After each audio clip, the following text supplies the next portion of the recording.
Far away, in the ancient heart of India, where forests stretched like dark oceans beneath the stars, there was a hidden pond untouched by the noise of kingdoms and wars. It rested quietly between groves of sal trees and ancient banyans whose roots curled into the earth like sleeping serpents. During the day, golden sunlight filtered through the leaves and painted trembling patterns across the water. At night, the pond became a mirror for the heavens themselves. The villagers from distant hamlets rarely came there. Travelers who passed through the forest sometimes whispered that the pond was older than memory itself. Some said sages once meditated beside it. Others claimed spirits moved across its waters after midnight, leaving rings of silver light that vanished before dawn. But the pond itself remained silent. It had no need to explain its age. The lotus flowers floating upon its surface opened each morning with slow dignity, welcoming the sun without hurry. Dragonflies skimmed over the water like tiny shards of blue glass. Reeds bent softly whenever the evening winds drifted through the forest, and deep beneath those calm waters lived 3 fish. For many seasons, the 3 had shared the same pond, though they could not have been more different from one another. The first fish was known as far-seeing. Among all the creatures of the pond, far-seeing possessed the rare and unsettling habit of thinking about tomorrow. While others drifted lazily through warm currents, far-seeing watched the shadows near the banks. While others celebrated plentiful rains, far-seeing wondered what would happen if the rain someday failed. He was not fearful by nature. He simply understood something that most beings preferred to ignore: peace never remains forever. Far-seeing often swam alone through the deeper parts of the pond, where the water grew cool and dark beneath tangled roots. There, in silence, he listened. He listened to distant footsteps, to changing winds, to strange vibrations carried through the earth itself. The second fish was called Clever Mind. Unlike far-seeing, Clever Mind did not spend his days worrying about uncertain futures. He enjoyed life fully and gracefully. He knew every hidden tunnel beneath the pond, every pocket of reeds where insects gathered, every current that could carry him swiftly from danger. If far-seeing represented caution, Clever Mind represented adaptability. No problem remains unsolved, he often liked to say. Whenever smaller fish became trapped among water plants, Clever Mind found ways to free them. Whenever otters approached the pond, he invented confusing swimming patterns that helped others escape. He trusted not preparation, but intelligence. And then there was the third fish, the largest of the 3. His name was Drift in the Mud. Though age had thickened his body and slowed his fins, he still believed himself wiser than the others simply because he had survived many seasons. Drift in the Mud disliked serious conversations. Whenever far-seeing warned about danger, he laughed. Whenever Clever Mind explained complicated plans, he yawned. Life is life, he would mutter lazily while resting beneath lily pads. What comes will come. He believed deeply in comfort, in familiar water, in old habits. Most of all, he believed that nothing truly changed, and because many peaceful years had passed without disaster, Drift in the Mud assumed peaceful years would continue forever. The pond itself seemed to encourage such illusions. During the monsoon season, rainwater poured endlessly from the heavens, filling the pond until it overflowed into nearby streams. Frogs sang loudly from muddy banks. Fireflies hovered like floating embers through the night air. Food was plentiful. The water remained cool. No nets had disturbed the pond in many years. Even far-seeing sometimes wondered if perhaps he worried too much. Yet deep inside his heart, a strange unease continued to move like a shadow beneath still water. One evening, as the red sun sank slowly behind the forest, Far-seeing rose quietly toward the surface. The sky above had become a deep copper color. Clouds drifted low and heavy, their edges glowing faintly in the fading light. The forest was unusually silent. No birds sang. No monkeys argued among the branches. Even the wind seemed to hold its breath. Far-seeing felt a tightening inside his chest. Something was approaching. He could not explain how he knew, only that the water itself seemed to whisper warnings against his scales. Nearby, Clever Mind floated lazily beneath a lotus leaf, watching insects dance above the pond. "You are thinking again," Clever Mind said with a grin. Far-seeing did not smile. "The forest is too quiet." Clever Mind shrugged gently. "Sometimes forests are quiet." "No," Far-seeing replied softly. "Not like this." Before Clever Mind could answer, vibrations suddenly trembled through the earth beneath the pond. Heavy, rhythmic, foreign. Both fish froze. From beyond the trees came the sound of human voices. Low at first, then louder. Branches cracked. Dry leaves crunched beneath footsteps. Far-seeing immediately swam deeper into the shadows. Clever Mind followed more slowly, curiosity flickering in his eyes. Through the reeds along the shore, several men emerged from the darkening forest carrying long poles and rolled fishing nets across their shoulders. Fishermen. The men looked exhausted from the day's labor. Their clothes clung damply to their bodies.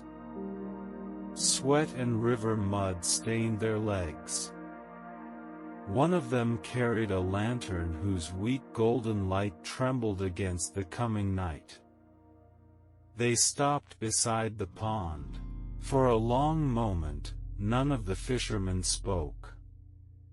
Then one of them suddenly pointed toward the water. "Look!" The others stared.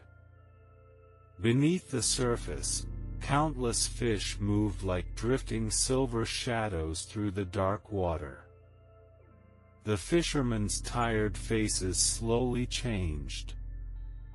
Their eyes brightened with greed. Another man laughed softly. "This pond is overflowing." "And the fish are enormous," said a third. One fisherman crouched near the water's edge, studying the pond carefully. "No village nearby," he murmured. "No competition." The oldest among them smiled. "Then tomorrow morning," he said quietly, "we return before sunrise." He tapped the rolled net resting upon his shoulder. "We cast one sweep across the entire pond." Another fisherman chuckled darkly. "And by noon," he said, "every fish here will belong to us." The men laughed together. Their voices echoed across the still water like distant thunder. Below the surface, Farseeing felt cold terror spread through his body. Beside him, Clever Mind's playful expression slowly disappeared. For the first time that evening, the pond no longer felt safe.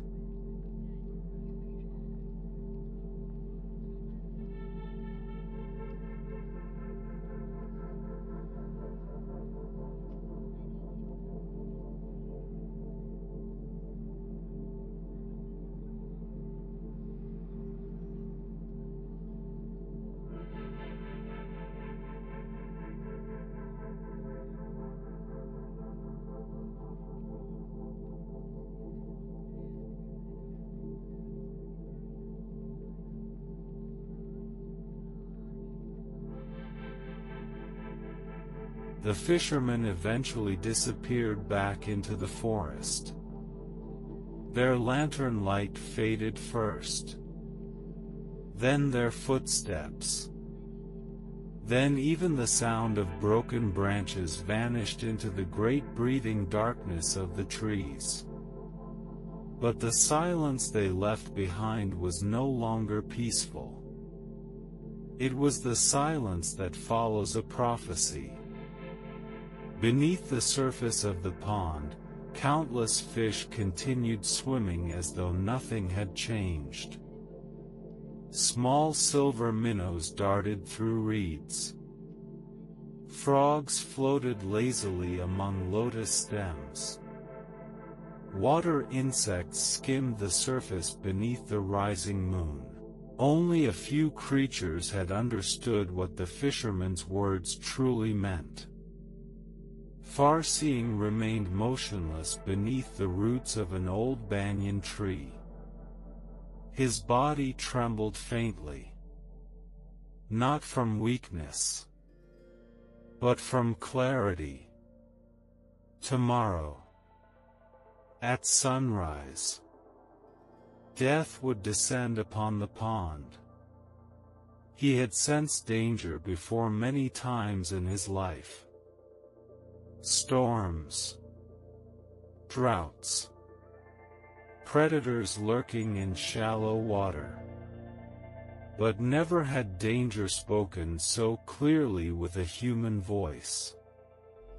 There would be no misunderstanding, no second warning. The fishermen would return.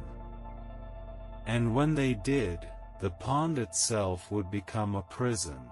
Nearby, Clever Mind slowly circled through dark water, his thoughts moving rapidly.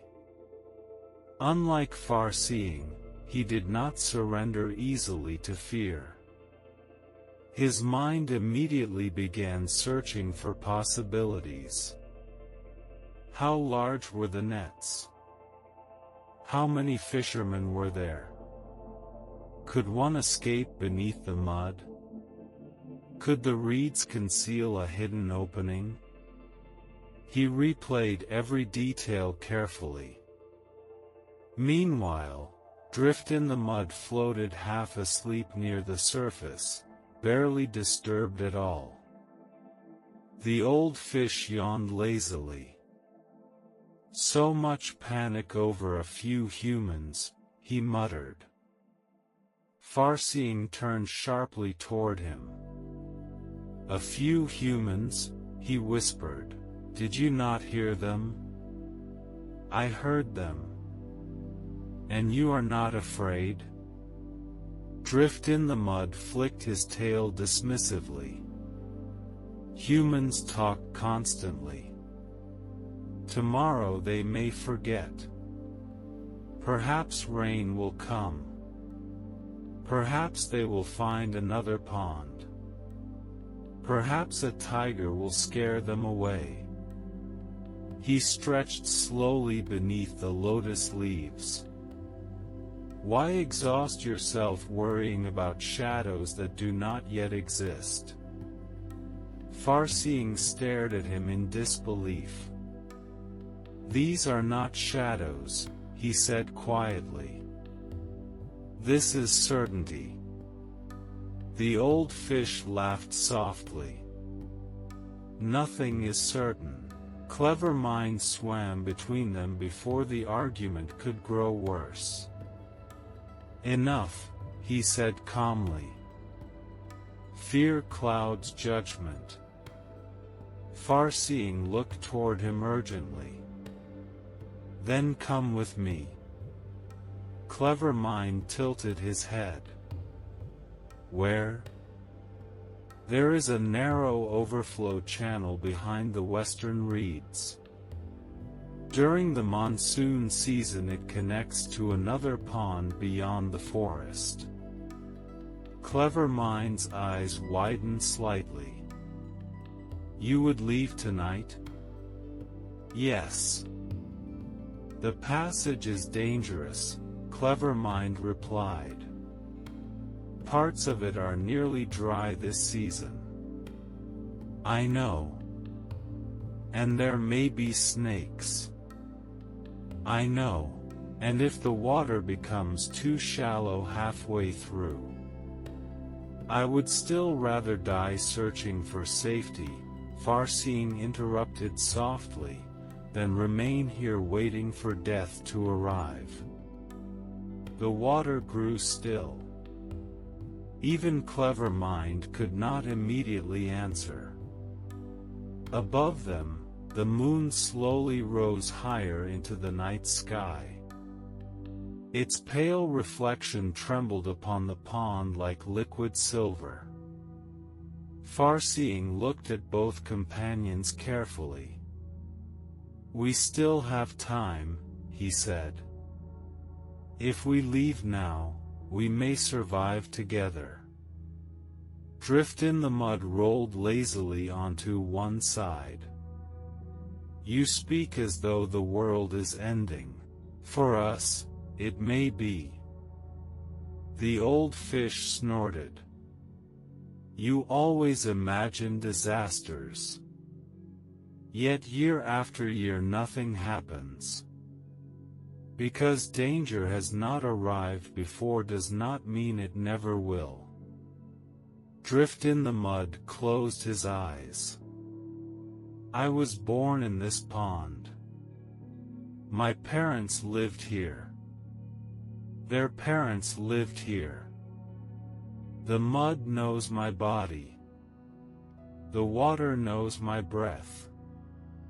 He opened one sleepy eye toward Farseeing. And now you ask me to abandon everything because of words spoken by tired fishermen? Farseeing felt frustration rise within him. Wisdom is not abandoning home out of fear, he said. Wisdom is knowing when home is no longer safe. But Drift in the Mud had already stopped listening. His fins drifted lazily in the warm water. Conversation, to him, was finished. Farseeing turned desperately toward Clever Mind. And you? Clever Mind hesitated. Moonlight flickered across his scales while currents moved gently around them. Finally he sighed. I do not deny the danger. Then come. But leaving immediately is not my way. Far-seeing's heart sank. Clever Mind continued carefully. If the fishermen return, I will think of something. Something? Far-seeing repeated. A net does not care about cleverness. Perhaps not. But panic kills faster than nets. Far-seeing swam in a restless circle. You gamble too much on your own intelligence. And you trust too much in fear. The two fish fell silent. Both believed themselves rational. Both believed themselves wise. Yet wisdom itself often walks different paths. For a long time none of them spoke. The forest around the pond deepened into midnight stillness. Owls called softly among distant branches. Mist slowly gathered across the water. The pond looked peaceful again. Almost innocent. That frightened Far-seeing most of all. Danger often arrives wearing the mask of calm. At last, Far-seeing made his decision. Without another word, he began swimming toward the western edge of the pond. Clever Mind watched him go. You are leaving now? Yes. Alone? Far-seeing paused beside a cluster of reeds. Then he spoke quietly, without anger. No creature is ever truly alone when guided by awareness. Clever Mind lowered his gaze. For a brief moment, uncertainty flickered across his face. Part of him wanted to follow. Part of him believed he should. But another voice inside whispered, "You are clever enough to survive. You always survive." That confidence wrapped itself around his mind like warm water. And so he remained where he was. Drift in the mud barely even opened his eyes as Far-seeing departed. Safe travels, the old fish muttered lazily. If snakes do not eat you first. Far-seeing did not answer. He slipped silently through thick reeds toward the hidden overflow channel at the edge of the pond. There, half concealed beneath tangled roots and mud, a narrow stream disappeared into darkness. The current was weak. The passage looked more like a wound in the earth than a path to salvation. Far-seeing hesitated only once. He turned back toward the pond. Toward the only home he had ever known. Toward the moonlit water where his companions still remained. For a moment, sorrow touched him deeply. Not sorrow for himself, but for those unwilling to move before disaster arrived. Then he faced the darkness ahead. And slowly, carefully, Far-seeing disappeared into the narrow channel beneath the silent night.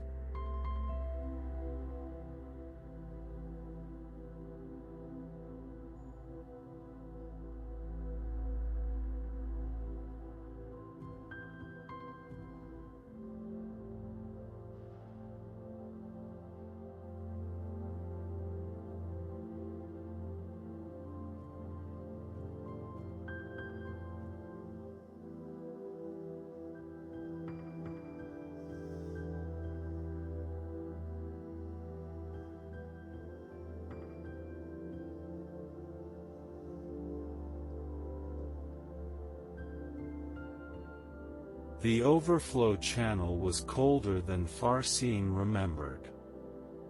As soon as he left the familiar pond behind, the water changed. Gone was the soft warmth of the old pond.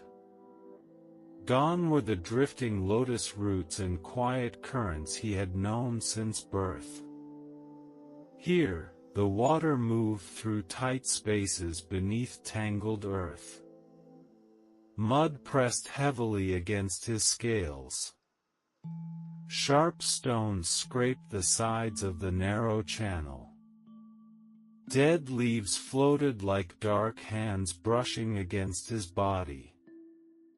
The passage felt less like a stream, and more like the inside of some ancient creature sleeping beneath the forest. Farseeing moved carefully. Every movement mattered now. The water level was dangerously low this late in the season. In some places, his belly nearly touched the mud beneath him. Several times he had to twist sideways to squeeze through roots that blocked the channel. Behind him, the pond slowly disappeared. Not physically. He could still smell its water faintly drifting through the current. But emotionally, spiritually, each stroke forward felt like cutting another invisible thread connecting him to the life he once knew. He tried not to think about clever mind, or drift in the mud, yet thoughts of them returned again and again. Would clever mind truly survive by wit alone? Would the old fish wake before dawn and finally understand the danger? Or would pride hold him motionless until the nets closed around him? Farseeing pushed the thoughts away. The living must continue moving. That, too, was wisdom. Above the narrow channel, the forest deepened into midnight silence. Tree roots twisted downward like claws through cracks in the soil. Occasionally moonlight slipped through openings above, scattering silver patterns across the murky water. Strange sounds echoed through the darkness. The chirping of unseen insects. The distant cry of hunting owls. The low rustling of creatures moving through dead leaves overhead. Every sound sharpened Farseeing's awareness. Every shadow carried uncertainty. Yet despite the danger surrounding him, something unexpected slowly appeared inside his heart. Relief. Not comfort. Not safety. But relief. Because action, even difficult action, quiets certain kinds of fear. Back at the pond, terror had sat upon his chest like a stone. There had been waiting, imagining, dreading. But now he was moving, and movement transforms helplessness into possibility. Farseeing continued deeper into the hidden channel.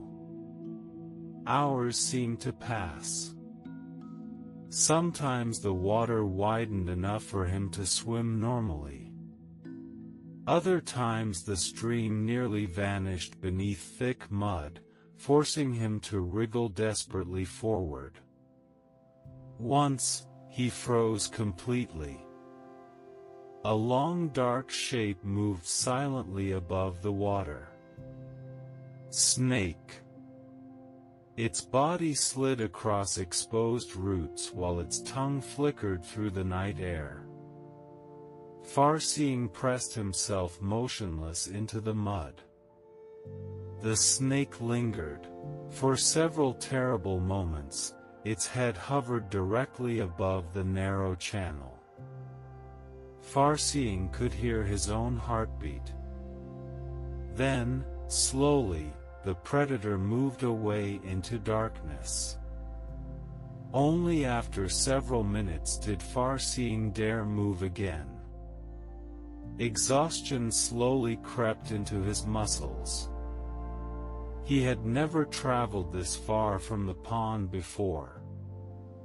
The world beyond familiar waters felt enormous, unpredictable, indifferent.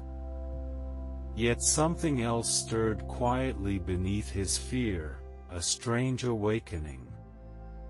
For the first time in many years, he truly saw how small the old pond had been. How limited, how fragile. Creatures often mistake familiarity for permanence. But permanence does not exist. Even mountains erode. Even rivers change course. Even kingdoms vanish beneath sand and time. Farseeing suddenly understood that the pond had never truly been safe. It had only been temporarily undisturbed. And perhaps that illusion destroys more lives than danger itself. At one especially shallow section of the channel, Farseeing nearly turned back. The water ahead had thinned into little more than wet mud between stones. His fins struggled uselessly. Cold night air touched parts of his body for the first time. Panic rose sharply inside him. What if the channel dried completely? What if he became trapped halfway between worlds? Behind him lay certain death. Ahead lay uncertain survival. For one terrible moment, even Farseeing questioned his decision. Maybe drift in the mud had been right. Maybe fate could not be escaped. Maybe struggle itself was meaningless. The thought frightened him more than the fisherman. Because surrender has a seductive voice. It speaks softly, reasonably. It says, rest. Stop fighting. Accept whatever comes. Farseeing closed his eyes briefly. Then he remembered the fisherman laughing beside the pond. One sweep across the entire pond. He remembered the confidence in their voices. The certainty. No. This was not fate. This was preventable destruction. And there is a sacred difference between accepting life and refusing to protect it. With renewed determination, Farseeing forced himself forward. His body scraped painfully across stones. Mud filled his gills. Twice he nearly became stuck between roots. But little by little, the channel deepened once more. Cool water finally surrounded him again. Farseeing inhaled sharply with relief. The current ahead had changed. It no longer flowed backward toward the old pond. Instead, fresh water moved gently toward him from somewhere beyond the forest. A new pond. A new world. Dawn could not be far away now. Far above the trees, the black sky had begun fading into deep blue. The stars weakened one by one. Night was ending. Far-seeing pushed forward with the last of his strength. And then, suddenly, the narrow channel opened. The forest widened around him. Fresh water expanded beneath his body. Lotus roots brushed softly against his fins. He emerged into another pond. For a long moment, Far-seeing simply floated there in stunned silence.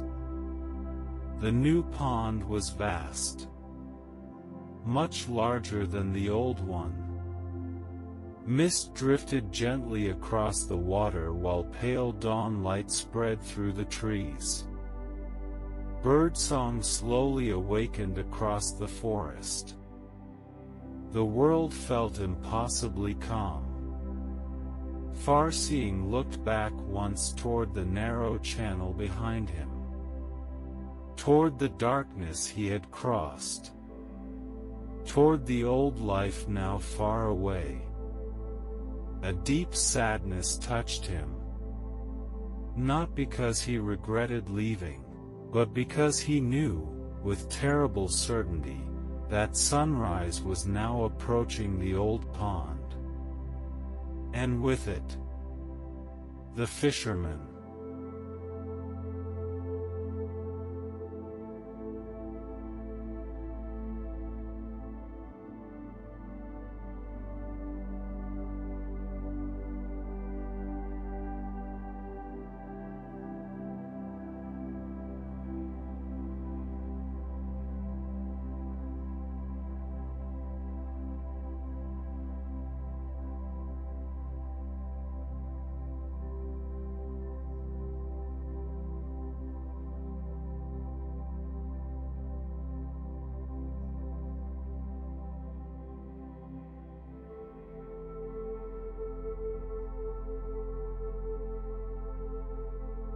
Dawn arrived gently over the old pond.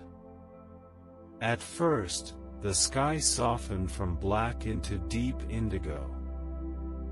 Then pale silver light slowly spread through the forest canopy, touching leaves wet with night mist. Birds awakened one by one.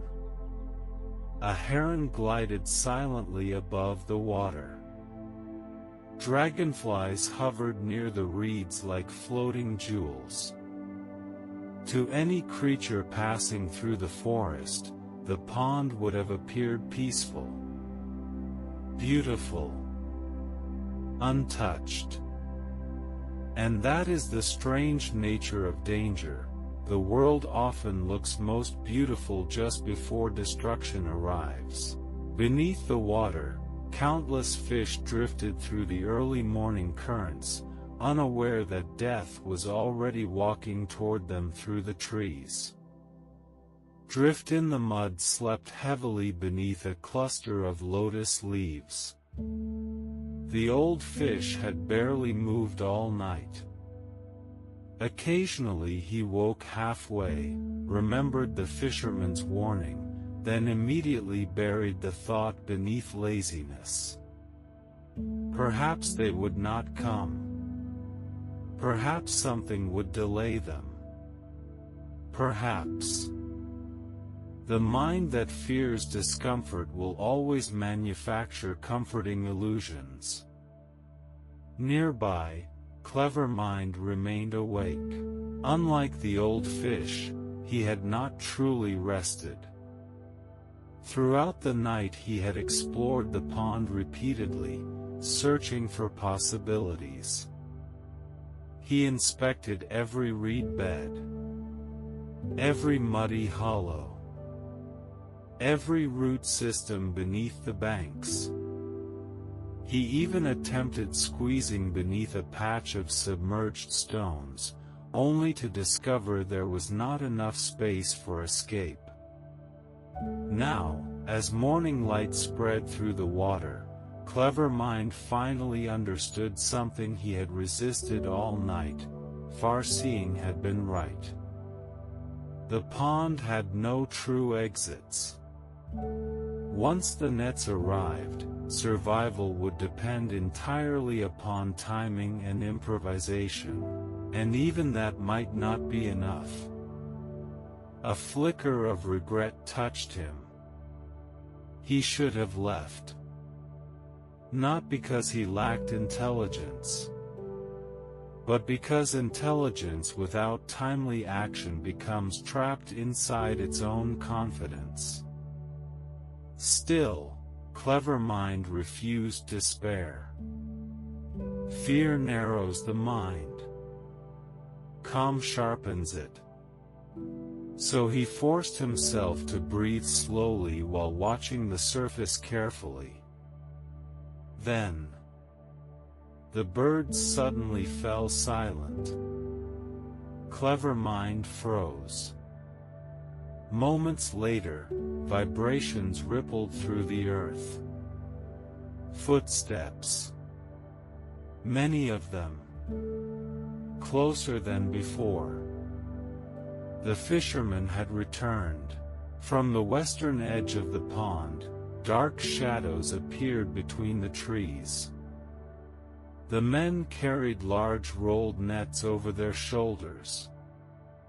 Morning mist drifted around their bodies while metal hooks and bamboo poles clinked softly against one another. One fisherman smiled broadly when he saw the pond. "Still full," he whispered. Another laughed. "We came before sunrise just as you said." The oldest fisherman stepped toward the shore and studied the water carefully. The fish beneath the surface moved calmly, unaware. "Perfect." The old fisherman nodded. "Spread the net wide." Instantly the others moved into position. Some circled along the northern bank. Others waded quietly into the shallows. The enormous net slowly unfolded like the wings of some monstrous creature. Underwater, panic exploded. One fish saw the shadow first and darted away violently. Another crashed into reeds. Within seconds, the entire pond erupted into chaos. Water churned. Mud rose from the bottom in thick clouds. Fins flashed desperately through dark currents. Drift in the mud awoke in confusion. What? Then he saw the descending net. For one frozen moment, disbelief filled his eyes. The fisherman had truly come. The danger had been real. Far-seeing had been right. Terror struck him like lightning. He spun wildly through the water, smashing into smaller fish while searching desperately for escape. But panic destroyed all clear thought. Every direction looked blocked. Every movement tangled him deeper among frightened bodies. Above, the massive net continued sinking. Its weighted edges dragged through the pond floor, sealing every path. Fish collided against it in desperate confusion. Some tried leaping over the top but fell back helplessly. Others buried themselves in mud only to become trapped beneath the tightening mesh. The pond transformed into a nightmare of splashing water and silent terror. And in the center of that chaos, Clever Mind forced himself to stop moving. Just for one breath. Just long enough to think. Panic spreads faster than nets. He watched carefully. The fishermen were pulling from the eastern side first. The lower edge of the net dragged heavily through mud before rising upward. Caught fish were already gathering near the center. Clever Mind realized something important. The fisherman did not inspect each fish individually while hauling the net. They worked quickly, efficiently, carelessly. An idea appeared. Dangerous, but possible. Meanwhile, Drift in the Mud had completely surrendered to terror. He rammed himself again and again against the mesh, injuring his body while muddy water filled his mouth.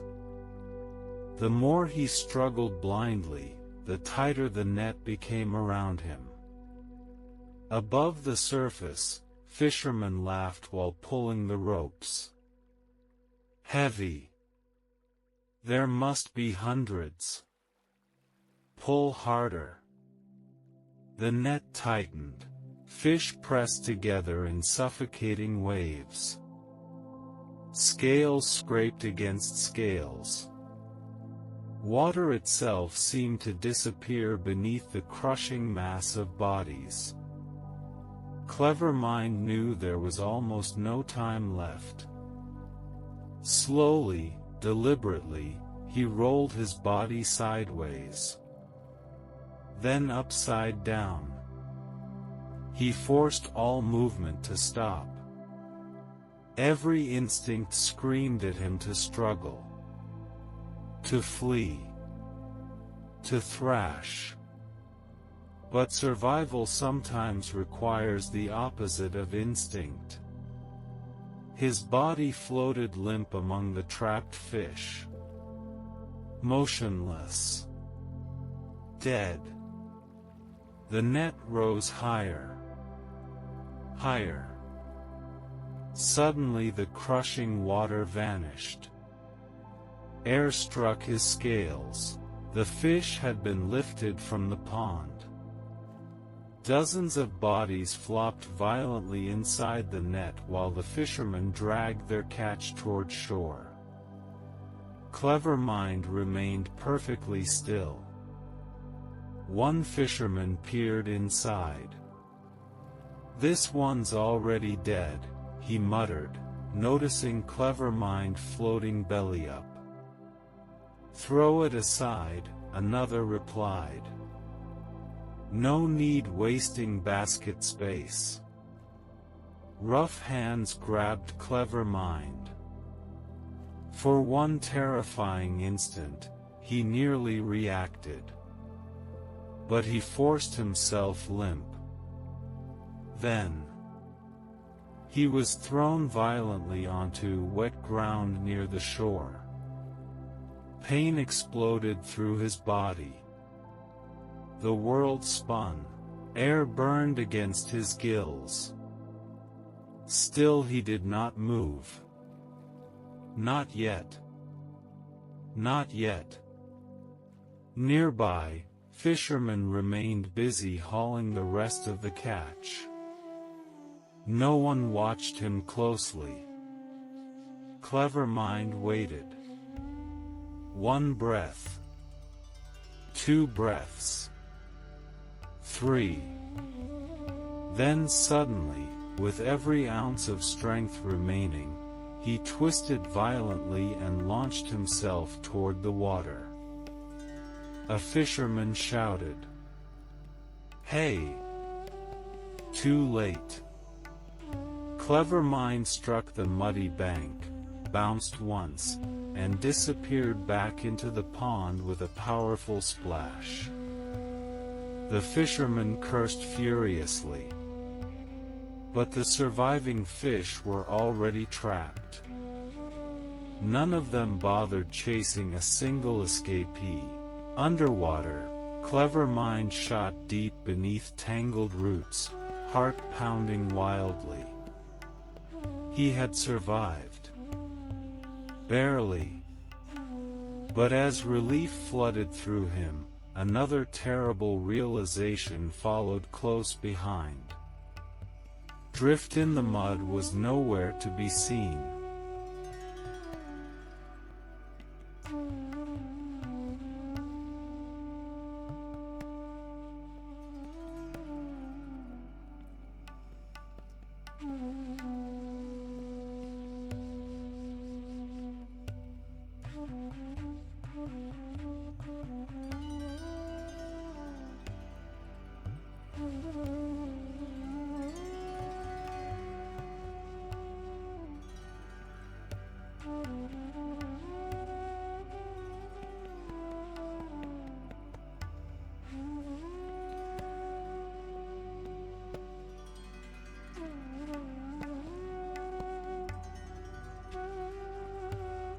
The pond grew strangely quiet after the nets were lifted.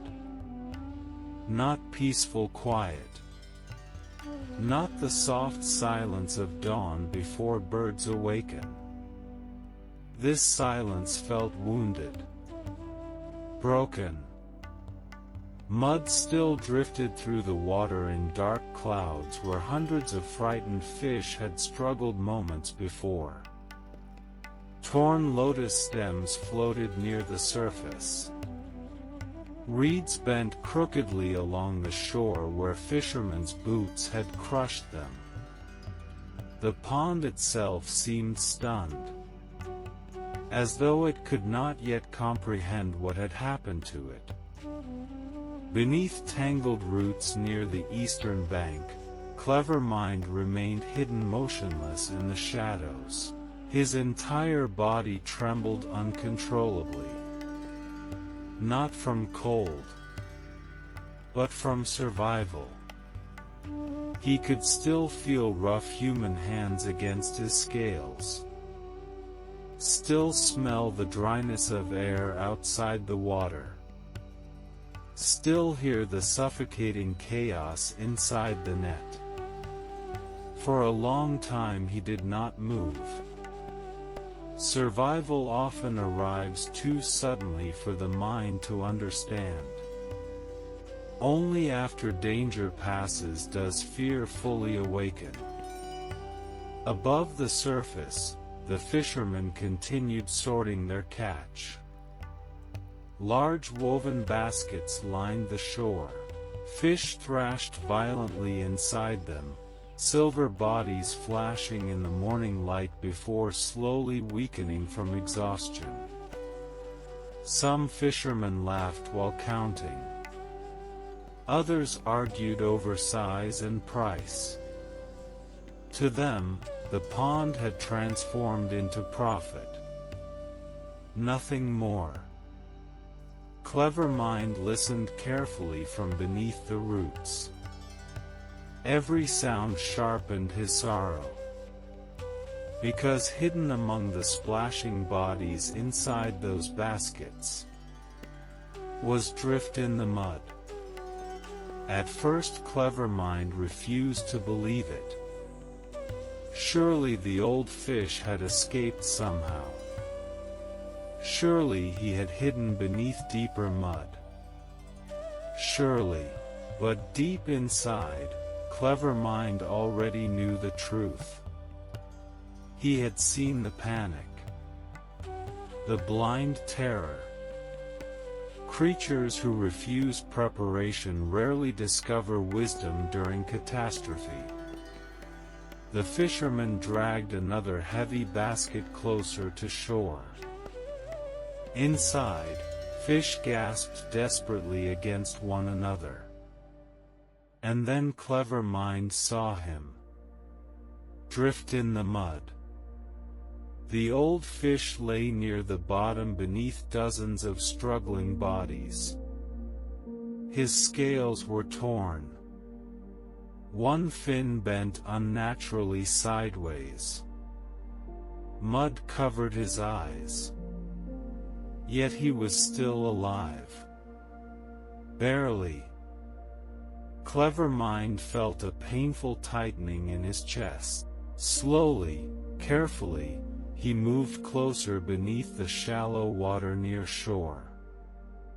The old fish's mouth opened weakly. His breathing came in shallow, exhausted bursts. For the first time since Clever Mind had known him, Drift in the Mud looked afraid. Not irritated. Not dismissive. Not lazy. Simply afraid. The old fish's cloudy eyes shifted weakly through the basket. Then suddenly, he saw Clever Mind hidden below the water. Recognition flickered, followed immediately by shame. Neither spoke at first. What words remain when reality destroys every excuse? Finally, Drift in the Mud whispered faintly, "You survived." Clever Mind nodded once. "So did you," he answered quietly. The old fish gave a weak, painful laugh. "No." He coughed violently, body twitching against the woven basket. "This is not survival." Nearby, fishermen continued working, unaware of the silent exchange happening below them. Drift in the Mud closed his eyes briefly. When the nets fell, he whispered, struggling for breath, "I thought strength would save me." His body trembled. "So I fought." Another painful breath. "The harder I fought, the tighter the net became." Clever Mind remained silent. Because some truths cannot be softened. The old fish slowly opened his eyes again. Far-seeing knew. "Yes. And you knew too." Clever Mind lowered his gaze. "I knew the danger was real. But you stayed." The words carried no accusation. Only exhaustion.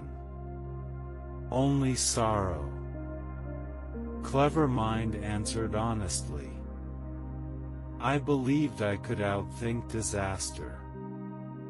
A faint smile touched the old fish's broken mouth. "And could you?" For a long moment, Clever Mind did not answer. Finally he whispered, barely. The fishermen began tying the tops of the baskets shut with rough rope. Panic exploded again among the trapped fish. Bodies slammed desperately against woven walls. Water splashed. Scales flashed wildly.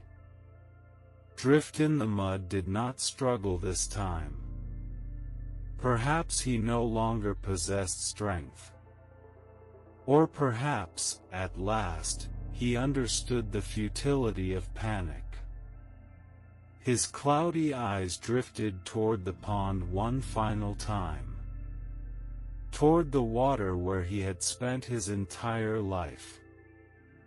"I thought home would protect me," he murmured. Clever Mind felt grief spread quietly through him. Because the old fish was not entirely foolish. Only asleep. As many creatures are asleep. As many humans are asleep. They confuse familiarity with safety. Routine with permanence. Comfort with wisdom. Drift in the Mud stared weakly at the shining water. "I should have listened." The words were barely audible. Yet they seemed heavier than the fishermen's nets. Clever Mind moved closer beneath the basket. "Do not waste your final strength speaking," he whispered urgently. But the old fish slowly shook his head. "All my life," he said faintly, "I believed tomorrow would resemble yesterday." His breathing weakened. "I never understood how quickly worlds can end." A fisherman suddenly approached the basket. Clever Mind darted backward into deeper shadow. The man lifted the basket roughly, testing its weight. "Good catch," he said with satisfaction.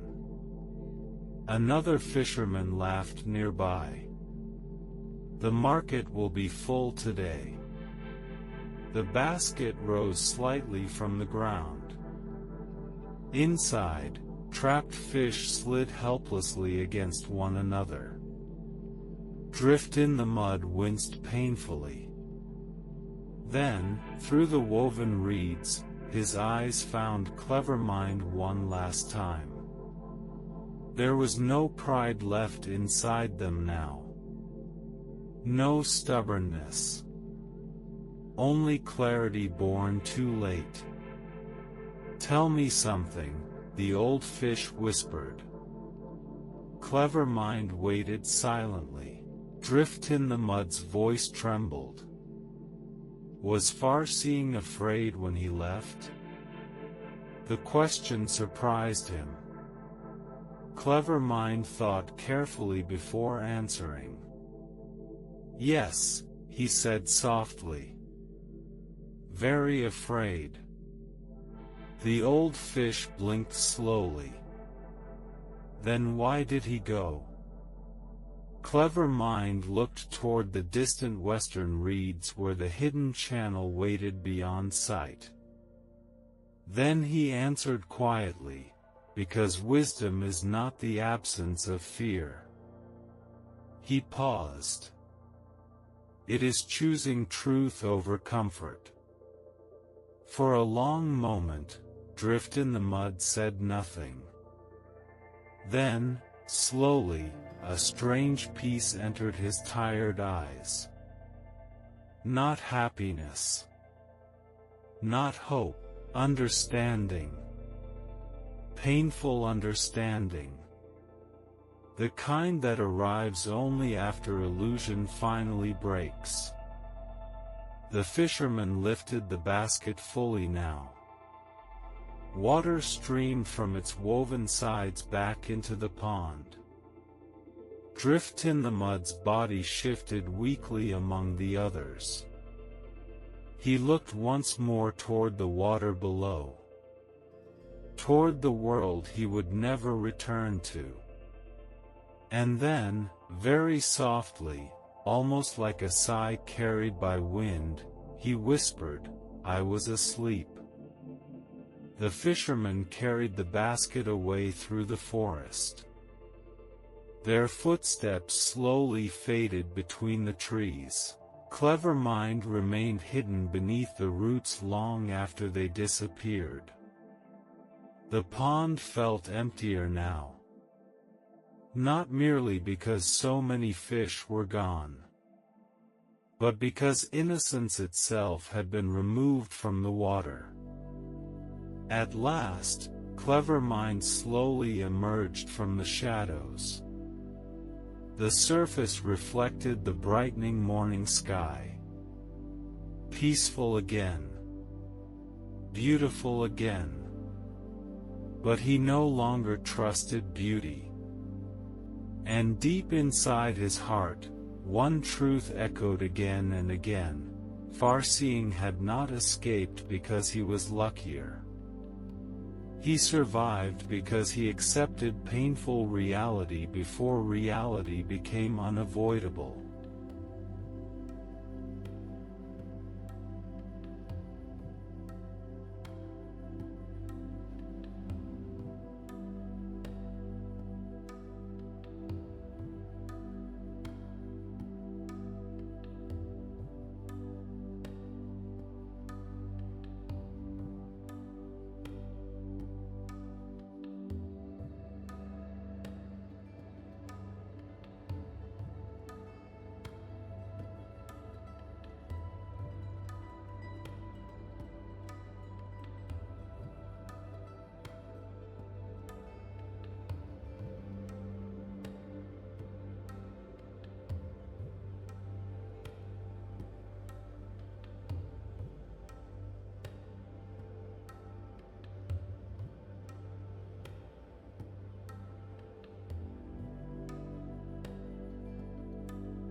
Farseeing spent the entire morning hidden among reeds near the edge of the new pond.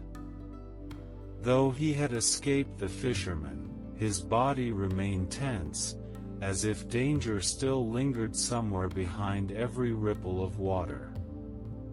The unfamiliar pond stretched wide beneath the brightening sky. It was larger than his old home by many times. The water smelled different here. Cleaner. Colder. Ancient stone formations rested beneath the surface like sleeping ruins, while long curtains of water plants drifted slowly in the currents. Schools of unknown fish moved through distant shadows. None approached him. None welcomed him. Farseeing had survived. But survival and belonging are not the same thing. The morning sun rose higher. Golden light pierced through mist hanging above the pond, scattering shimmering patterns across the water. Under ordinary circumstances, the beauty would have calmed him. Today, it only deepened his loneliness. He kept imagining the old pond. The panic. The nets. The desperate splashing. Again and again, he wondered whether Clever Mind had survived. Whether Drift in the Mud had escaped. But deep inside, he already suspected the truth. One had trusted intelligence too long. The other had trusted comfort too deeply. Farseeing closed his eyes briefly. Grief drifted through him like cold current. Survival often carries hidden sorrow. Because every path forward leaves something behind. A soft voice suddenly interrupted his thoughts. "You are not from here." Farseeing opened his eyes instantly. Several body lengths away floated an old turtle. Its shell was dark with age and covered in delicate green moss. Thin lines scarred its face, and one eye appeared cloudy from some ancient injury. Yet the turtle's remaining eye shone with startling clarity. Farseeing straightened cautiously. "I arrived during the night." "I know."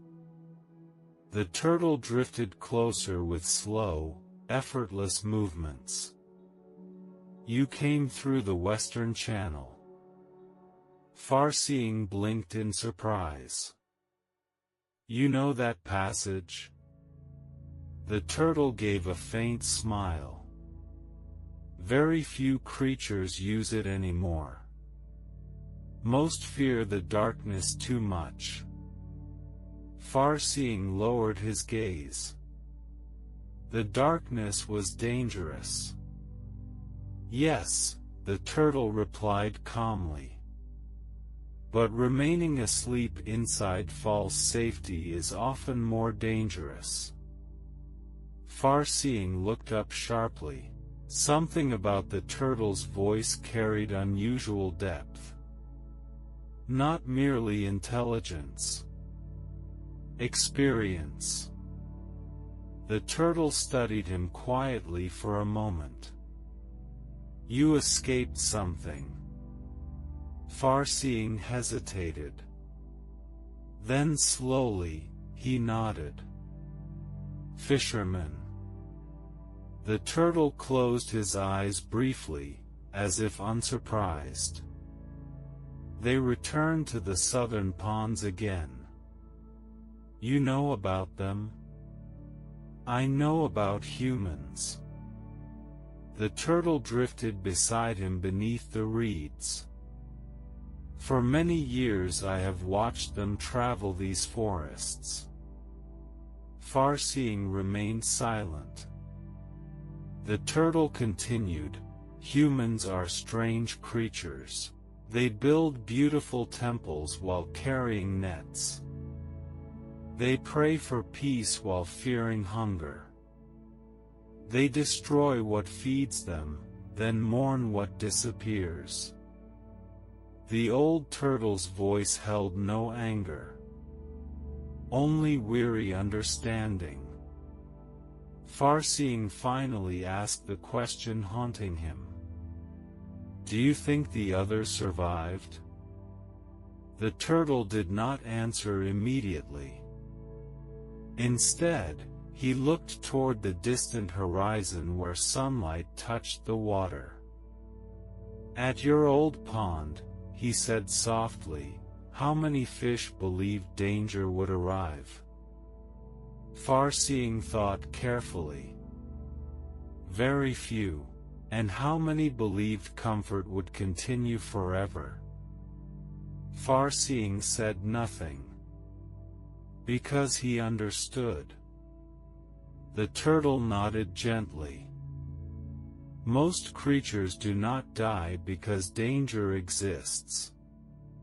He paused. "They die because they refuse to see it while there is still time." A painful silence settled between them. Farseeing stared down into the water below. Tiny reflections trembled across his scales. "I tried to warn them. I know. But they would not listen." The turtle smiled sadly. "Awakening cannot be forced upon sleeping minds." Farseeing felt frustration rise again. Then what is the purpose of wisdom if others ignore it?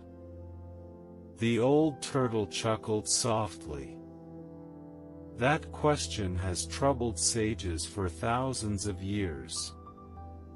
He adjusted himself slowly against the current. "Tell me, young fish, why did you leave the pond?" Farseeing answered immediately. "To survive." The turtle tilted his head. "Only that?" Farseeing hesitated. At first the answer seemed obvious. But slowly, he realized something deeper. "No," he whispered eventually. "I left because I could no longer pretend the danger was not real." The turtle's remaining eye brightened slightly. "Yes." A breeze passed across the pond, bending distant reeds. The turtle continued quietly. "Most beings do not fear danger itself nearly as much as they fear disrupting their familiar lives." Farseeing listened carefully. "To leave the pond," the turtle said, "you had to abandon certainty." "I was terrified." "Of course." The turtle smiled again. "Courage is not calmness. Courage is movement despite fear." Farseeing fell silent. Those words settled deeply inside him. Movement despite fear. Not absence of fear. Not confidence. Simply movement. The turtle slowly turned toward deeper water. "There are many ponds in this world," he said softly. "And many nets." Farseeing watched him carefully. "Can any place truly be safe?" The old turtle stopped moving. For a long moment he appeared to listen to the wind itself before answering. "No." The word landed gently. "Without cruelty. Without despair. Nothing in this world remains safe forever. Farseeing felt a familiar unease return. But the turtle continued before fear could grow. Yet this should not fill you with hopelessness. The old turtle looked toward the shining morning sky. Impermanence is frightening only to those who worship permanence. Farseeing frowned slightly. I don't understand. The turtle drifted closer again. When storms come, he asked, what survives longer? The rigid tree or the bending reed? The reed, Farseeing answered quietly. Why? Because it moves. The turtle nodded. Exactly. The old turtle's voice became softer now. The wise do not survive because they control the future. He looked directly into Farseeing's eyes. They survive because they remain awake enough to move when the world changes. Farseeing felt something loosen inside his chest. Not complete peace, but understanding. The kind of understanding that hurts before it heals. The turtle began slowly swimming away toward deeper water. Wait, Farseeing called softly. The turtle paused. What should I do now? The old creature looked back over his moss-covered shell. Live attentively. Then he added one final sentence, and never fall asleep inside comfort again. With that, the turtle disappeared beneath the dark shimmering water. Farseeing remained alone beneath the reeds, yet somehow, he no longer felt entirely lonely. Above him, sunlight danced gently across the surface. The new pond remained uncertain, dangerous, changing. But for the first time since leaving home, Farseeing understood that true safety had never been a place. It was awareness itself.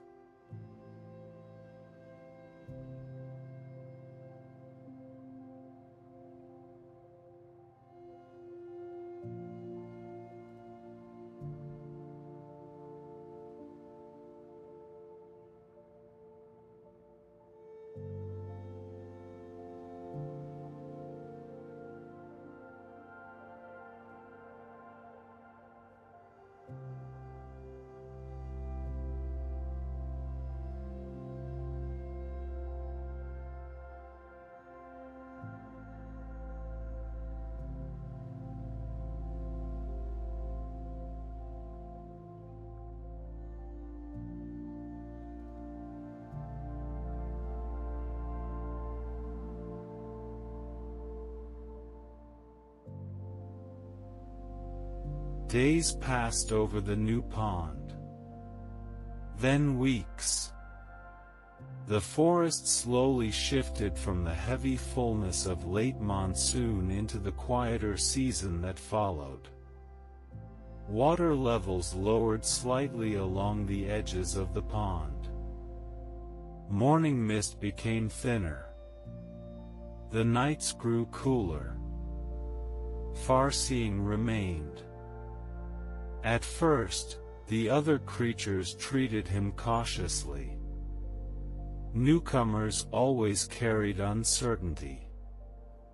Some fish avoided him completely. Others whispered quietly whenever he swam past. He came through the Western Channel. The dangerous one? Yes. Why would anyone choose that path? Farseeing rarely answered such questions. not because he was proud, but because certain experiences cannot truly be explained to those who have never stood before a closing net.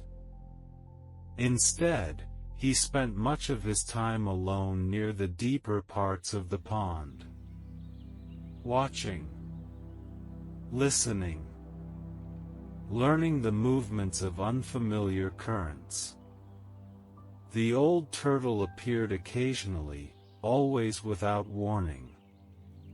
Sometimes they spoke. Sometimes they simply floated together in silence while sunlight shifted across the water.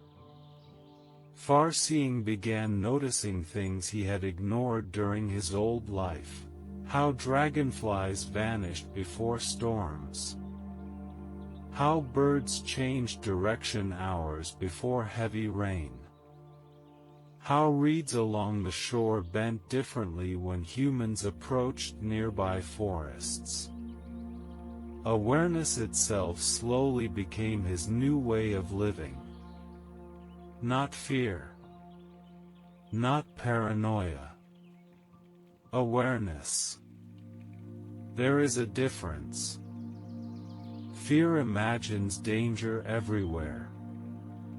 Awareness simply remains awake.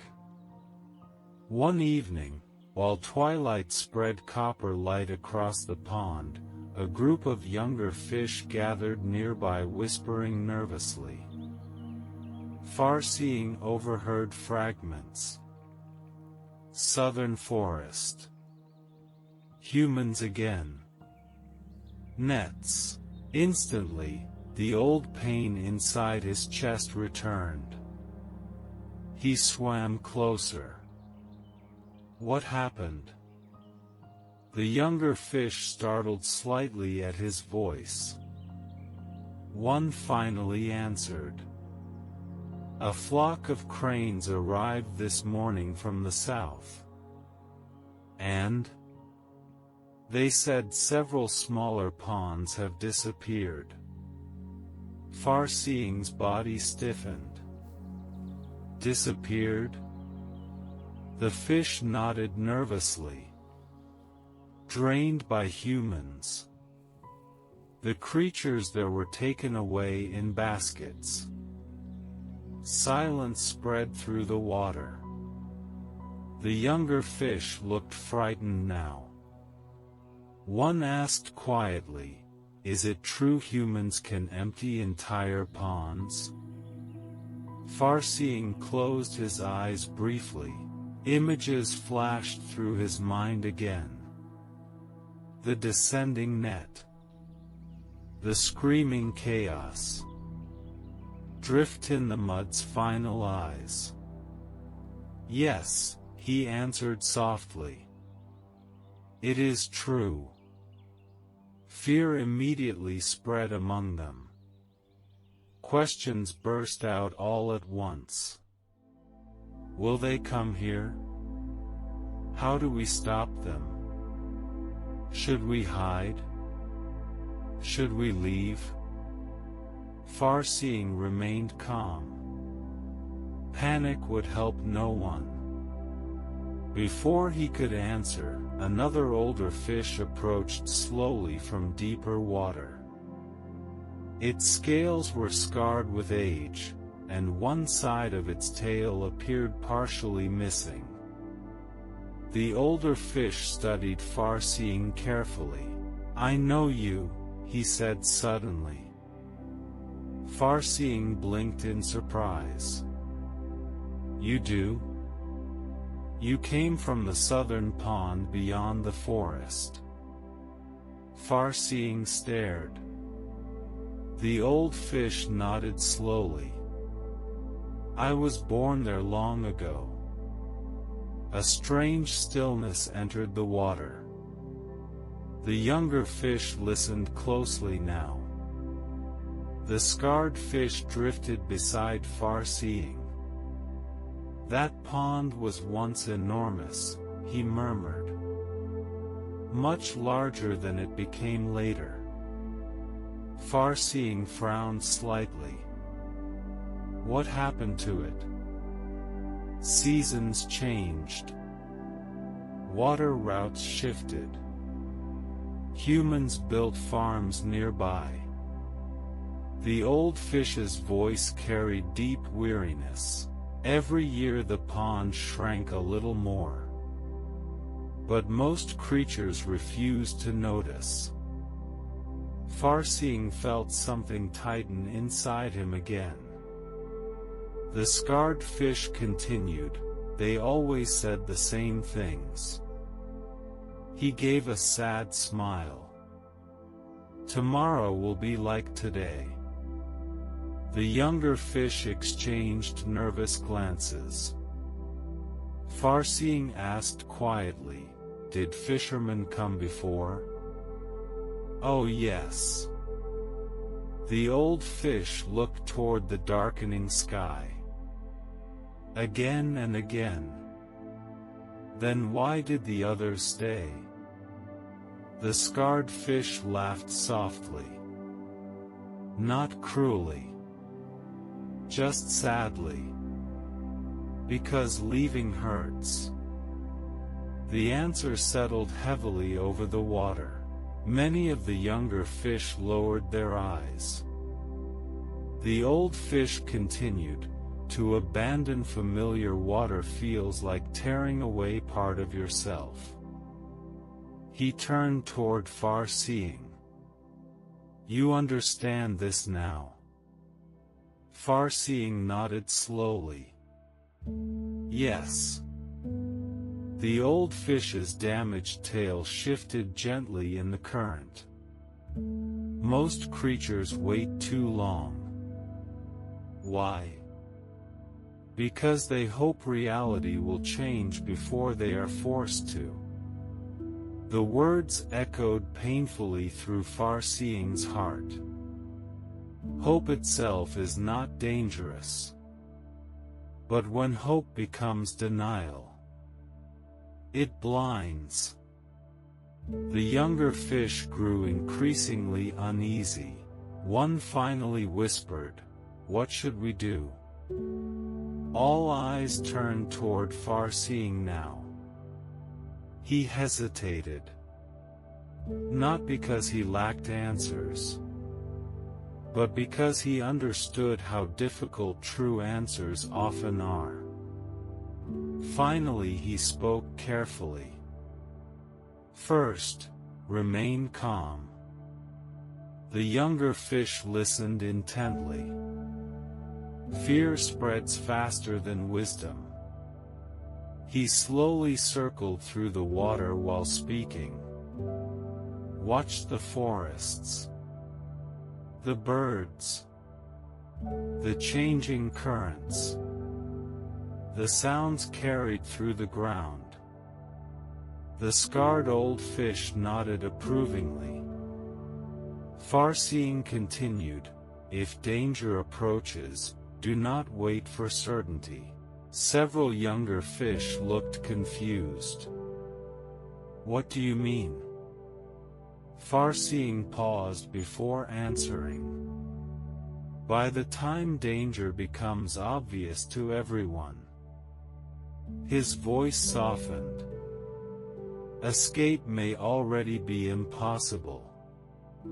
Silence followed. Because somewhere deep inside themselves, they understood he was telling the truth. One young fish asked timidly, "But how do we know when fear is real and when it is only imagination?" Farseeing became very still. The question was important. Perhaps the most important question of all. At last he answered, "Fear shouts." The younger fish blinked. Farseeing continued softly, "But awareness listens." The pond remained quiet around them. Even the evening insects seemed softer now. Farseeing looked upward toward the first stars appearing above the water. "When fear controls you," he explained, you either freeze, or panic. He remembered drift in the mud. Then clever mind inside the net. But awareness observes first. He turned back toward them. It notices patterns, changes, small disturbances. It moves before panic becomes necessary. The younger fish listened silently. Something in Farseeing's voice carried the weight of lived truth. Not theory, not philosophy.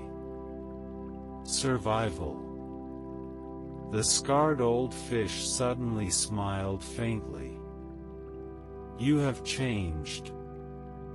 Farseeing looked at him curiously. How?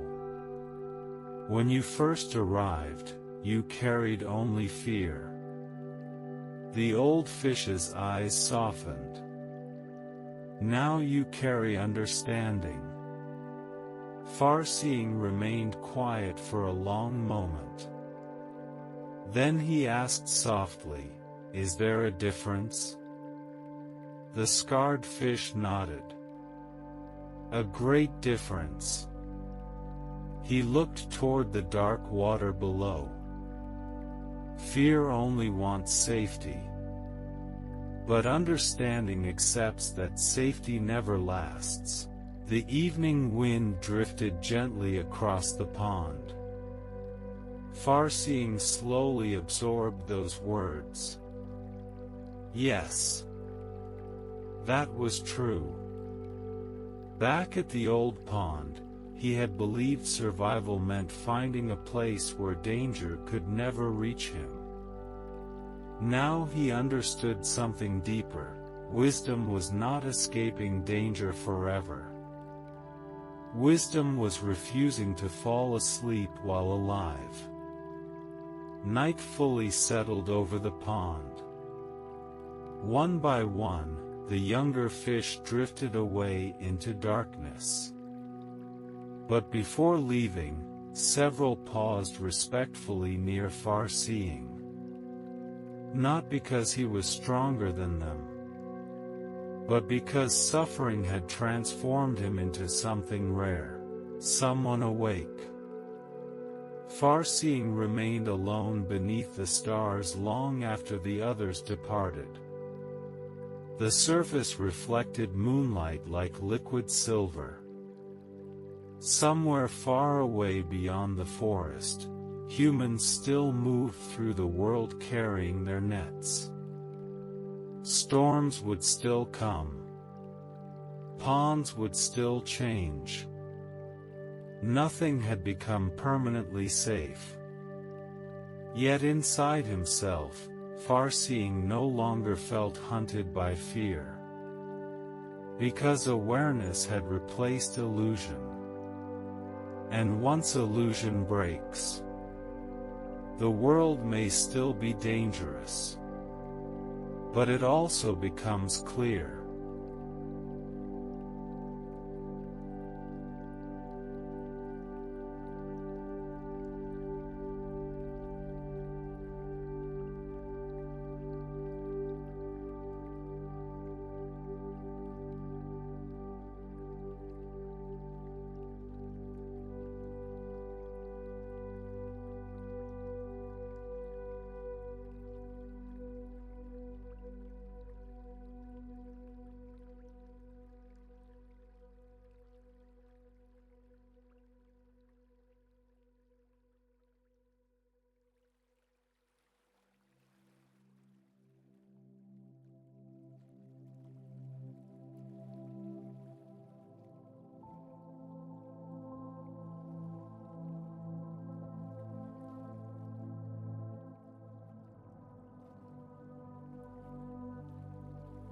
The warning did not come as thunder. It came as absence. One morning, the pond felt slightly different in a way no single fish could immediately name. The water carried a faint tension, like a breath held too long beneath the surface. Dragonflies disappeared earlier than usual. Even the reeds seemed to lean toward the forest as if listening. Farseeing noticed it first. Not because he was special, but because he had trained himself to notice what others ignored. He drifted slowly through the mid-depth currents, observing everything with quiet precision. A group of small fish gathered near him, restless. "Something feels wrong," one said. "I don't see anything," another replied. "That's what feels wrong," the first insisted. Farseeing remained silent. Because he understood something they did not yet know, danger rarely announces itself in full form. It begins as imbalance, as delay, as subtle contradiction in familiar patterns. He turned toward the western edge of the pond. The water there was slightly darker today. Not because of mud, but because of shadow cast from above. Farseeing rose carefully toward the surface. And then he saw them. Across the forest line, barely visible between trees, movement. Human movement. Not random. Not wandering. Purposeful. Coordinated. His body tightened instantly. The memory returned like a submerged blade, net ropes. Shouting. The suffocating collapse of water into panic. Farseeing descended quickly. He did not cry out. He did not panic. He simply moved. Awareness first. Action second. He gathered the nearest fish. "Listen," he said calmly. Several turned toward him. His voice carried something different now. Not fear. Not authority. Clarity. "Humans are approaching," he said. Silence spread immediately. One fish laughed nervously. "You always say that." Farseeing did not respond to the laughter. He continued, "They are not close yet. But they are preparing." Another fish swam closer. "How do you know?" Farseeing pointed subtly upward. "The birds have left early." He paused. "The water surface is too still near the western bank." Another silence followed. This one heavier. Older fish began to gather now. The scarred fish from earlier arrived slowly, sensing the shift in atmosphere. "What do you see?" the old fish asked. Farseeing answered honestly, "Preparation." The word landed like stone. Not panic. Not rumor. Preparation. The old fish closed his eyes briefly. "I have seen this before," he murmured. Farseeing turned toward him. "In your old pond?" "Yes." The old fish drifted lower. "When humans prepare like this, they do not come to observe." He opened his eyes again. "They come to take." A low ripple spread through the group. fear began to rise. But Far-Seeing raised his voice slightly. Not yet. The fish turned toward him. He continued carefully, there is time. This single sentence stabilized the group. Time changes everything. Without time, fear becomes collapse. With time, fear becomes decision. Far-Seeing began assigning movements. Deep water fish, move toward the stone formations. Smaller fish, stay near root networks. Do not gather in open water. One young fish hesitated. Should we flee the pond? Far-Seeing paused. The question echoed older memories. Clever minds' last desperate leap. Drift in the mud's trapped stillness. He answered slowly. Not yet. A murmur passed through the group. Far-Seeing continued, we do not act on fear alone. We act on observation. He looked upward again. The forest edge was now more active. Shadows moving closer. He felt something shift inside him. Not terror. Not confusion. Responsibility. The old turtle appeared silently beside him. As always, without announcement. You feel it too, the turtle said. Far-Seeing nodded. Yes. The turtle observed the surface. They are closer than last time. Far-Seeing answered, and more organized. The turtle closed his eyes briefly. That is not good. No, Far-Seeing agreed. A pause followed. Then the turtle asked softly, what will you do? Far-Seeing looked at the spreading darkness near the western shore. Then at the younger fish waiting for instruction. Then at the deeper waters that might offer survival, or trap. Finally, he said, we move before they tighten the net. The turtle opened one eye. Where? Far-Seeing answered, the old river channel beneath the northern rocks. The turtle tilted his head slightly. That passage is narrow. It is also hidden.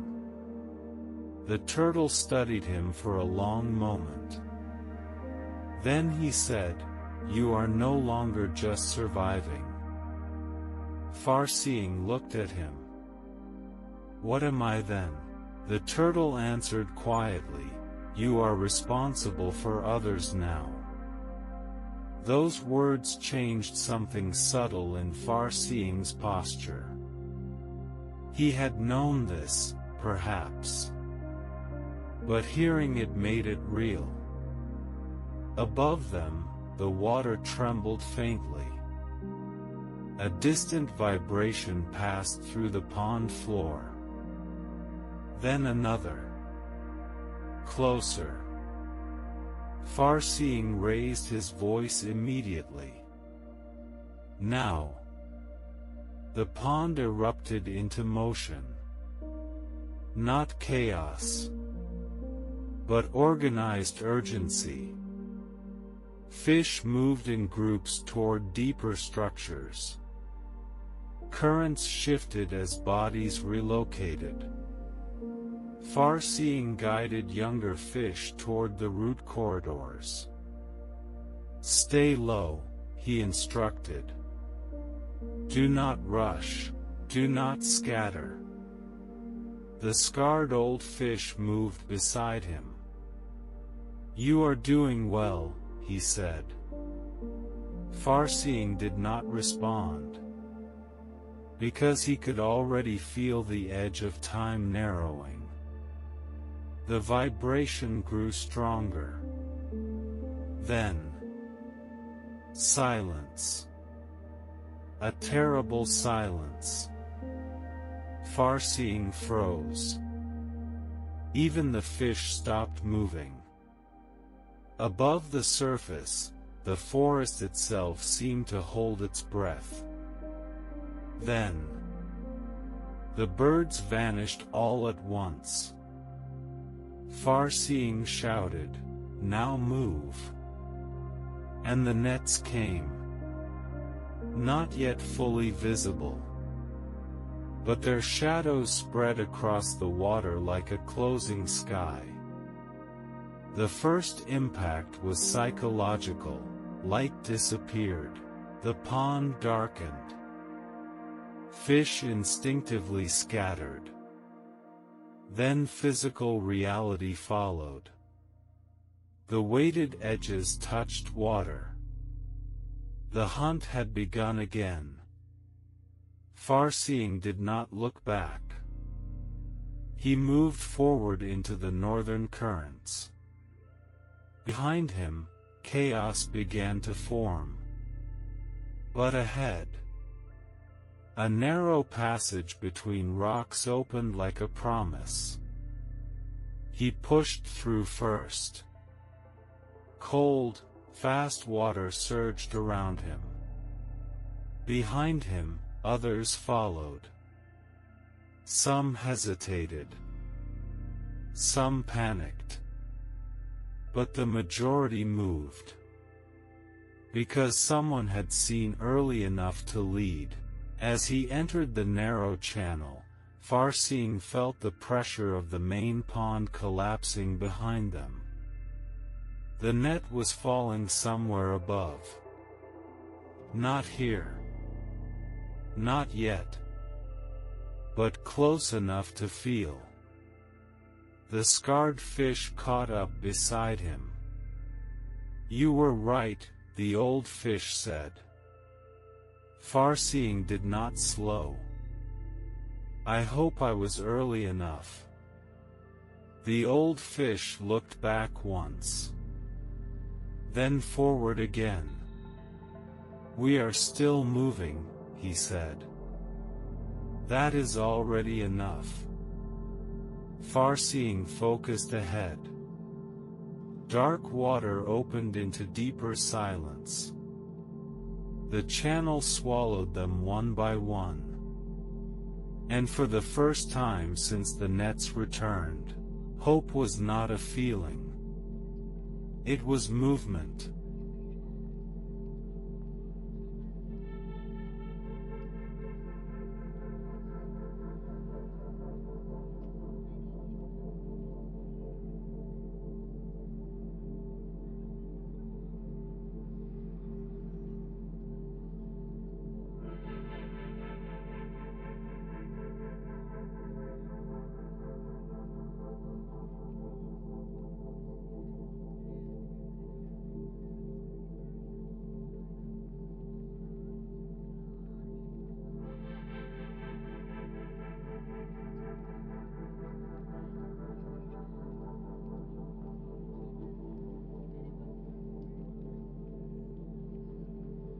The northern channel was not a river.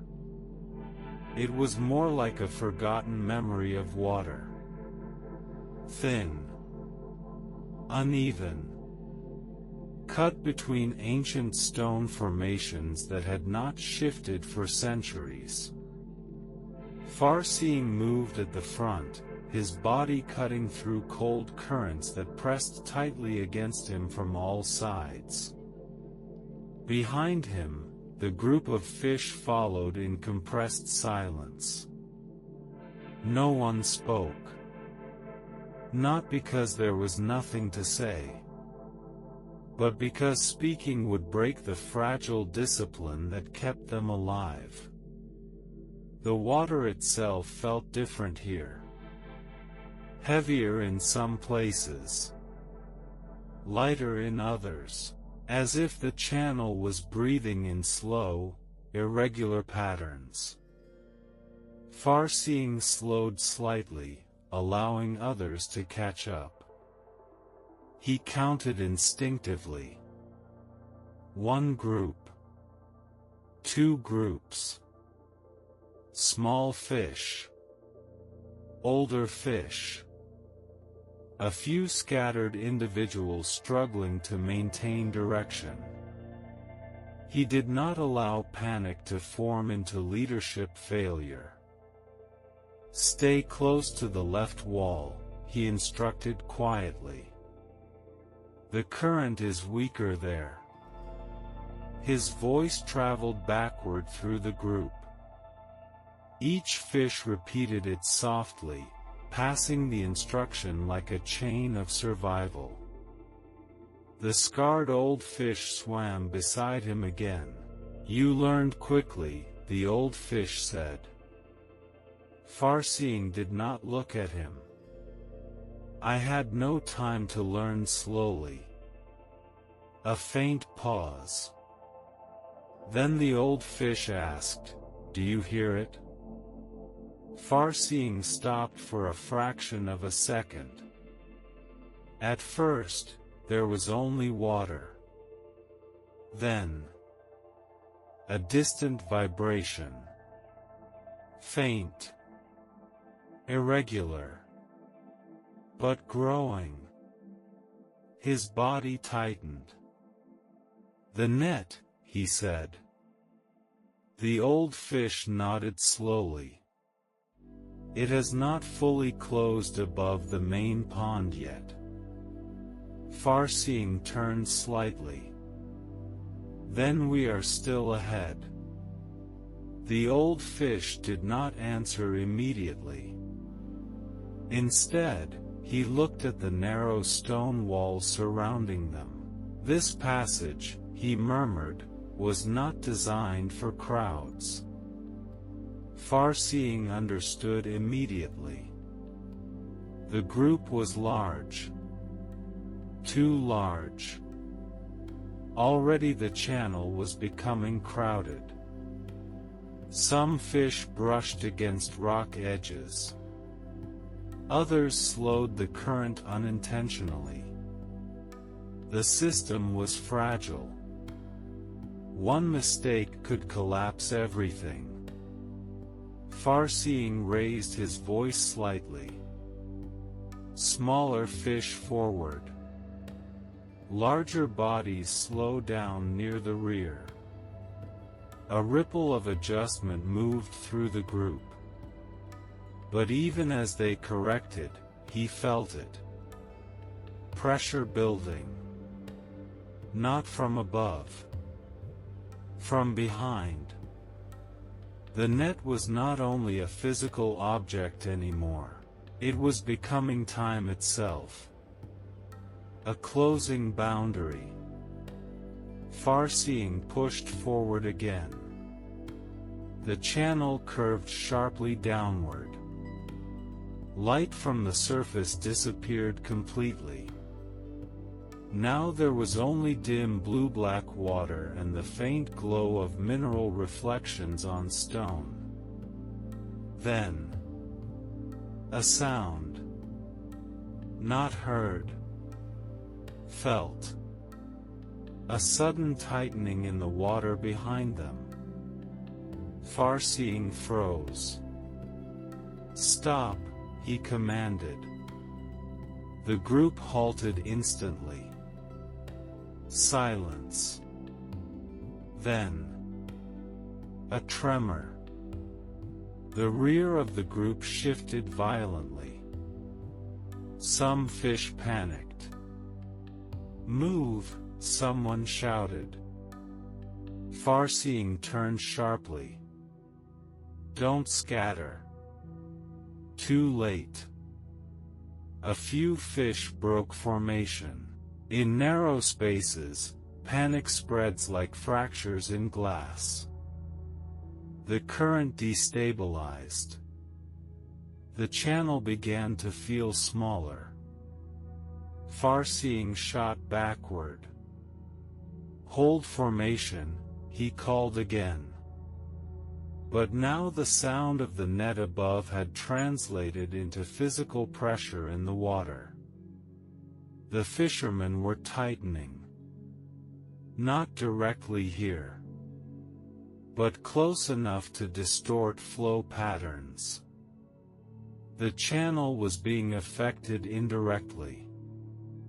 A collapse was beginning. The scarred old fish appeared beside him. "It is closing faster than expected." Far-seeing did not respond immediately. He was calculating. Not emotionally. Structurally. He looked ahead. The channel split into two paths. Left, narrower, faster current. Right, slightly wider, but unstable sediment. He made the decision instantly. "Left path," he ordered. No hesitation. The group shifted. Some obeyed immediately. Others hesitated for a fraction too long. That fraction became danger. Behind them, the unstable right passage began collapsing slightly as sediment loosened. A few fish who were too slow were forced into the narrowing gap. Far-seeing did not look back. Looking back would mean losing forward motion. But he heard it. The sudden frantic splashing. Then silence. He continued forward. Because survival sometimes requires leaving sound behind. The left passage accelerated sharply.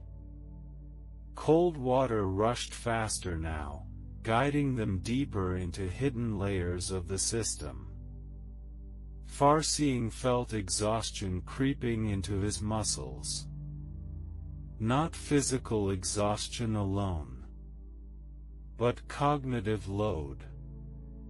Constant decisions. Constant adjustments. Constant responsibility. Then, ahead. A faint opening. A widening of space. Lightless, but less compressed. "Open chamber ahead," the old fish said. Far-seeing felt relief, but immediately suppressed it. Relief before safety is dangerous. They entered the chamber. It was a hollow beneath stone formations, larger than the tunnel but still enclosed. The group spilled into it slowly, regaining spacing. Far-seeing counted again. More had made it through than he feared. But not all. Never all. The scarred old fish approached him. "We lost a few." Far-seeing closed his eyes briefly. Then reopened them. "I know." No emotion lingered in his voice. Not because he felt nothing, but because feeling could not be allowed to interrupt continuation. The old fish studied him. "You are carrying too much." Far-seeing answered quietly, "If I stop carrying it, others will fall." A pause. Then the old fish said, "That is how leaders break." Far-seeing finally looked at him. "I am not a leader." The old fish smiled faintly. "Then what are you?" Farseeing hesitated. For the first time in a long time. He looked at the group behind him. Small fish trembling. Older fish exhausted. Lives depending on direction. Then he answered, "I am the one who sees first." The old fish nodded slowly. "That is enough." A distant vibration passed through the chamber. Closer now. Farseeing's body stiffened again. The net was still expanding above them. Not here. Not yet. But the system of water above them was collapsing in layers. Time was still shrinking. He turned to the group. "We continue," he said. No one argued. Because they had already learned something simple: arguments do not stop nets. Movement does. They left the chamber through a second narrow opening. Farseeing led again. This time the passage rose slightly. A hopeful gradient. Upward movement. He felt something unfamiliar inside him. Not comfort, but direction. After a long descent of fear, there was now structured ascent. Behind him, the scarred old fish swam close. "Do you think this will end?" he asked. Farseeing answered without hesitation, "Yes." The old fish looked surprised. "How?" Farseeing focused ahead. "Because everything that closes must eventually loosen." A pause. Then he added, "But whether we are inside when it loosens depends on how fast we move now." The old fish said nothing after that. Because there was nothing to add. The passage opened slightly again. And Farseeing saw it. A faint distortion in the water ahead. Not danger. Not yet. But change. The system was thinning. They were approaching the outer edge. He increased pace. "Almost there," he called softly. For the first time since the nets returned, hope and action aligned. And that alignment was what kept them alive.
The exit was not a dramatic gate of light.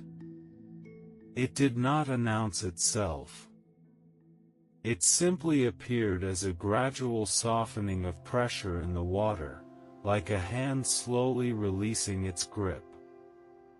Farseeing noticed it first in his body.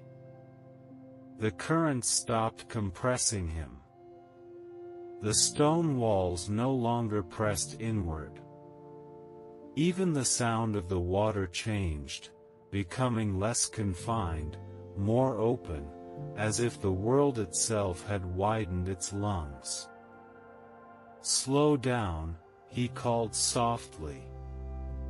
Not because danger remained, but because transition itself can be dangerous. The fish behind him adjusted instinctively. They had learned enough not to question his judgment now. The narrow passage behind them still trembled faintly with distant pressure, the echo of nets tightening somewhere far above, but it no longer controlled their space. They were no longer inside the system. They were leaving it. Farseeing was the first to emerge. He passed through a final thin veil of rock and current. And suddenly, everything opened. The water expanded outward in all directions. Light returned in fractured layers from above, filtered through forest canopy and drifting particles in the water. The world felt breathable again. One by one, the fish followed. Some hesitated at the threshold, as if afraid the opening might collapse. But it did not. The passage held. And they came through. The scarred old fish arrived beside Farseeing. For a long moment, neither spoke. Behind them, the remaining group slowly gathered in the open water beyond the channel. Smaller now. Quieter. But alive. The old fish finally exhaled, almost like a laugh. "We are out," he said. Farseeing did not immediately respond. He looked back. The narrow channel they had escaped from now appeared almost harmless from this side, just a dark seam between stones. Nothing more. And yet, he remembered everything inside it. The compression. The collapse. The moments where one wrong decision would have ended all of them. "We are out," he repeated quietly. But his voice did not carry celebration. Only confirmation. Because survival is often too heavy for joy. Above them, the surface of the pond was calm. Too calm. Farseeing rose slowly. Breaking through the waterline felt different this time. Not like escape. Like arrival. He looked across the wide pond. The same pond. And yet not the same at all. The net had passed through it. Even though it was no longer visible, its presence lingered in disturbed vegetation, scattered debris, and the uneasy silence of displaced life. Farseeing rose higher. And then he saw something that made him still completely. Near the western shore. Fishermen. Not many now. But enough. They were already gathering ropes, rolling wet nets, loading baskets. The operation was ending. Not failed. Finished. Fish were being carried away in woven containers toward the forest path. Some struggled weakly. Some did not move at all. Farseeing did not look away. He had learned that looking away does not reduce truth. It only delays understanding. The scarred old fish rose beside him. "You were right," the old fish said quietly. Farseeing answered, "I was early." A pause. Then the old fish added, "And because you were early, we are here." Farseeing did not respond immediately. He watched the water.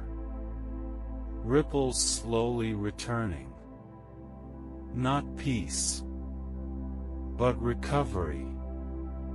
Behind them, the group gathered in silence.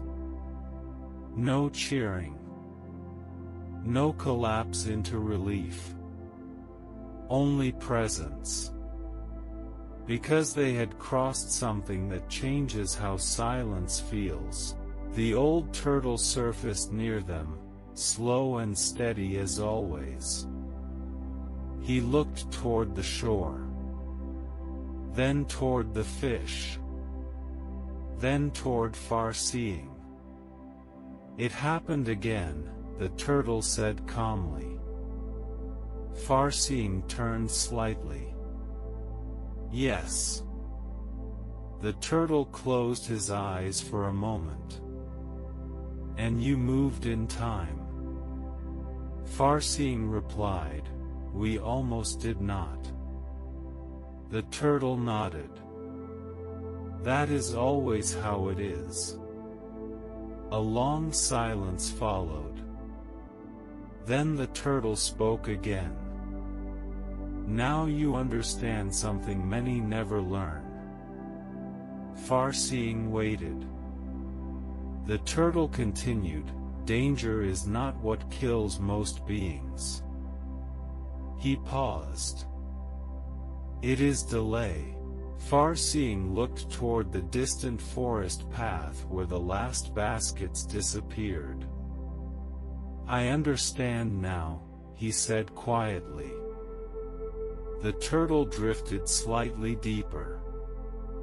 "Understanding is not the end," he replied. "It is only the beginning of repeated choice." Farseeing absorbed those words. Repeated choice. Not one moment. Not one escape. But continual awareness. Above them, the pond remained wide and indifferent. Life continued. Birds returned slowly to the trees. Wind moved through reeds. But everything felt slightly altered. As if the world had learned something it could not unlearn. The scarred old fish spoke softly beside him. "What now?" Farseeing looked across the water. He saw a younger fish watching him. Not waiting for orders, but for orientation. He realized then something final. He was no longer just a survivor, nor only a witness. He had become a reference point. Not chosen, but formed by necessity. He answered slowly, "Now we stay awake." The old fish nodded. "And if they return?" Farseeing did not hesitate. "We move earlier." A pause. "And if there is no sign?" He looked at the calm water. "Then we still watch." The turtle gave a quiet, approving hum. From the shore, the last of the fishermen disappeared into the forest. The nets were gone. But the world they represented was not. Farseeing remained still in open water. Behind him, the narrow passage that had almost become their end now lay silent and still. Inside it, fear had existed, and so had clarity. Both had shaped him, but neither would define him anymore. The pond stretched wide around them, unfinished, unsafe, alive. Farseeing spoke one final truth, not to the group, but to the water itself: we did not escape danger. We learned how to move with it, and for the first time since the nets returned, the water did not feel like a trap. It felt like a field of awareness. And within that field, they continued to live.